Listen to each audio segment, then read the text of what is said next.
There's Colin James and just came back. Hey there, folks. It's Tad Jessup, and I can't believe it's almost here. Penalty for Parkinson's is taking place the 11th to the 13th, and I'm actually doing another ride with Peter Istvan tonight to get my training up for the 100K that I'm going to be doing on the 13th. But I've been interviewing lots of people involved in the race, and this week I got to talk to Darryl Smith, who's part of a support group for people living with Parkinson's, and Darryl himself is living with Parkinson's. So I guess what I want to start off with was, I guess you were diagnosed with Parkinson's 2 years ago? Yes, about 2 years ago. I had been having a number of symptoms.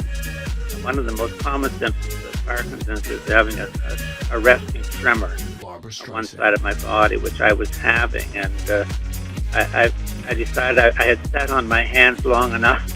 I had to do something about it, so I spoke to my family doctor, and from there I went to a neurologist in Bracebridge, and then from there, it's a disease of symptoms as opposed to a disease you can take to a blood work or something to determine you have it. But I had enough symptoms, and the doctor determined I had it. He put me on medication, and the medication worked wonderfully for me.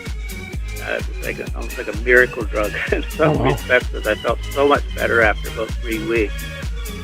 And that was sort of the acid test that I did indeed have Parkinson's. And how long was it before you got together with the support group that you're currently a part of? Well, it's about 6 months. I started. There's wonderful information on Parkinson's through the Parkinson's Society, and I noted that there were a couple of support groups in Muskoka, and I was wondering, well, maybe why couldn't we have one here in Perry Sound? So I got a hold of the Parkinson's Society staff person in Bracebridge, and she assisted me a great deal in getting a group of people together.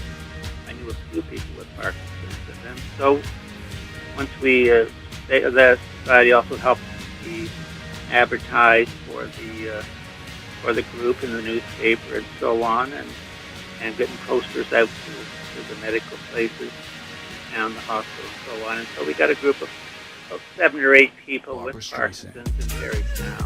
Plus their wives sometimes come to the group as well.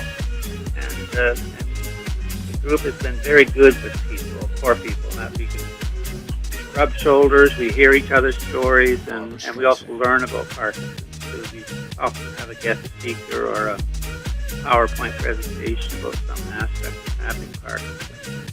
There's a lot of great information out there about Parkinson's, and it's really helpful.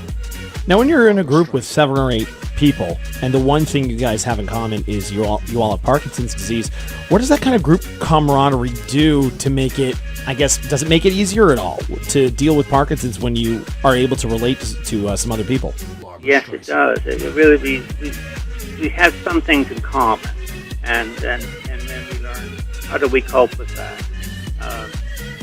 And so, again, how we take medication and so on, the rules around it, we can review that sort of thing.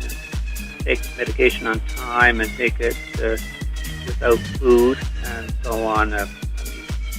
Wait at least half an hour after you take medication, and that seems to work best when we do that. And also, we also usually do exercises. One of the issues with the movement disorder disease, and the more we can keep moving, do exercise, the better. So there's the Parkinson's Society has a number of exercises that they instruct us how to do. And so we do that as a group, and we encourage people to do it daily and just to keep moving and keep and the more we can do the exercises, the better we do. Between taking medication on time and doing exercises, most people do very well with Parkinson's. Yeah, it sounds like a good bonding experience, too, when you're going through something so serious like that. Now, Darryl, I'm just curious. It's been 2 or 3 years. How are you doing now with your Parkinson's? Basically okay with Parkinson's. My neurologist that I've seen, they test it every time you go and just see how you're doing. And the last time I saw my neurologist, he thought I was doing very well with it. And good. I have other health complications, another issue, but so that's affecting my Parkinson's. But at the same token, in terms of movement itself, I'm doing very well with it. Well, I'm very happy to hear that, Darryl. And if someone's listening right now and maybe they weren't aware that Perry Sound had a Parkinson's support group. How can I go about getting information for that? Well, at this stage, the person to contact is actually Linda Sullivan at RISE, and the phone number is 705-746-6996. And are we going to be seeing you on the weekend of the 11th to the 13th, Darryl? Well, I hope to drop by, particularly just early on in the group, just to encourage people along as they start out. I don't feel I'm up to actually biking myself, but I go on the exercise bike every morning, so that should count for something. I think it does. I think that's fair enough. Yeah, I think that's okay. My balance is very poor at this stage. I'd be a little nervous being out on a bike, and I haven't biked for years, really. So, but at the same token, it's a wonderful project, the Pedaling for Parkinson's. And it's going to be here before we know it, too, the 11th to the 13th. Darryl, thank you so much for stopping by and sharing with us about the support group. And it's good to know that everyone's looking out for each other with Parkinson's disease here in Perry Sound. Really appreciate it, Darryl. Thank you very much.